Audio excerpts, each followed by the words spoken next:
ఈ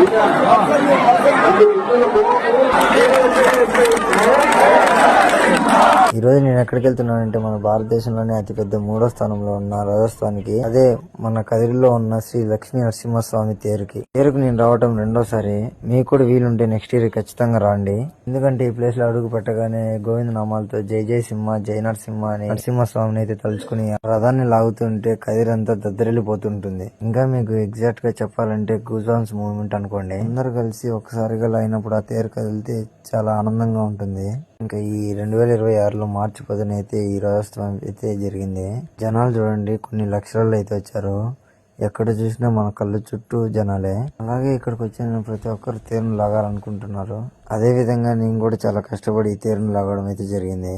ఆ తేరును లాగుతుంటే సాక్షాత్తు ఆ నరసింహస్వామి నా పక్క నుండి లాక్కెళ్తున్నట్టు అనిపిస్తుంది. కానీ మేము ఆ తేరును లాగుతుంటే మాకు ఏదో తెలియని ఫీలింగ్ అయితే అనిపిస్తుంది. సో ఆ కదిరి నరసింహస్వామి ఈ ఇయర్ కూడా నాకైతే తేరు లాగడానికి అయితే అవకాశం అయితే కల్పించాడు. ఇంకా ఇలానే నెక్స్ట్ ఇయర్ కూడా శ్రీ లక్ష్మీ నరసింహస్వామి రథోత్సవంలో నాతో పాటు మీకు కూడా ఈ అవకాశం కల్పించాలని కోరుకుంటూ జై నరసింహస్వామి. అలానే మీ లక్కీ హ్యాండ్ తో like and share and follow. Bye bye.